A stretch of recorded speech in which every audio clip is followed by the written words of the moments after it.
What if one man held the power to bring back the dead, and the gods struck him down for it? Stay till the end. This story rewrites everything you thought you knew about life, death, and divine justice. Hey everyone, and welcome back to Myth or Real, the channel where gods walk, monsters breathe, and legends come alive. If you're new here, consider subscribing. It helps me out a lot, it doesn't cost you a thing, and you'll be joining a growing community of myth lovers like yourself. And if you're already part of the tribe, welcome back. You know the drill. Today, we dive into the life, the rise, and the fall of one of the most fascinating figures in Greek mythology.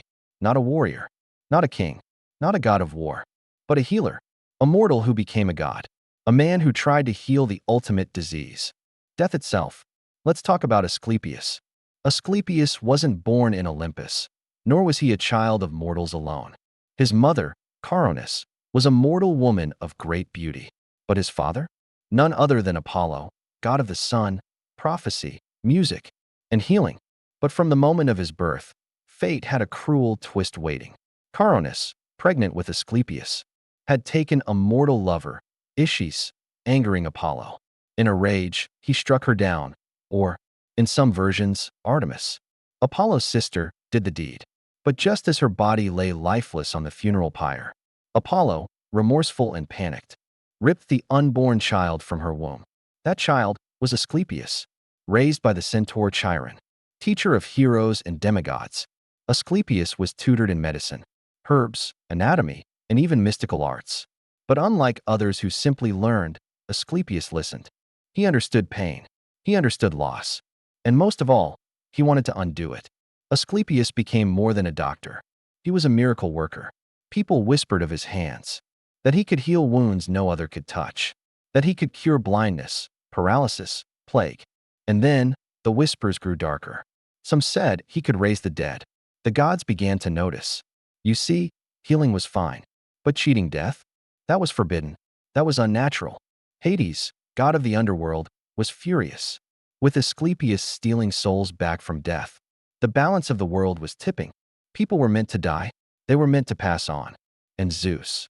Well, Zeus feared that if mortals no longer feared death, they might rise up against the gods themselves. One night, Zeus made a decision. With a bolt of thunder, he struck Asclepius down. Just like that.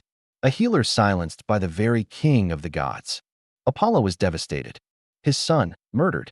In his grief and rage, he killed the Cyclopes, the divine blacksmiths who had forged Zeus's lightning bolts. But here's where the story shifts again. Despite his destruction, Asclepius's legend had grown too big. Mortals worshipped him. Temples were built. Serpents, symbols of renewal and wisdom, were tied to his name. Even in death, he healed through dreams, through rituals, through hope. Eventually, even Zeus relented. He raised Asclepius into the stars, placing him among the gods as the deity of medicine and healing. He was given a place on Olympus. A divine rod entwined with a serpent, the rod of Asclepius, still used as a symbol of medicine to this very day. But here are some things you might not know about Asclepius. His daughters were also divine figures. Hygeia, goddess of cleanliness and sanitation, where we get the word hygiene. Panacea, goddess of universal remedy. Iaso, goddess of recovery. He wasn't just a god, he was a legacy. He had a cult following across the ancient world. People traveled for miles to visit his healing temples, known as Asclepia. There, patients would sleep in sacred dormitories, hoping to receive healing dreams from the god himself. This practice was called incubation, one of the earliest known forms of psychological therapy. He may have inspired real-world medicine. Some historians believe Asclepius reflects the rise of early Greek medical science. His myth may have merged with stories of real healers whose skills seemed divine. The serpent symbol often gets confused. The rod of Asclepius has one serpent and no wings. But many modern medical logos mistakenly use the caduceus, Hermes' staff, which has two serpents and wings. Ironically, Hermes was the god of trade and trickery, not medicine. So what do we take from the story of Asclepius? That healing is power, that compassion can challenge the divine, that even a mortal, guided by purpose, can shake the heavens. He wasn't a warrior. He wasn't a king. He didn't slay monsters. He restored life. And that, might be the greatest power of all.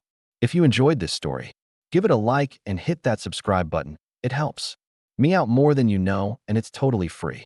Also, drop a comment below. Who's your favorite character from mythology? Kings?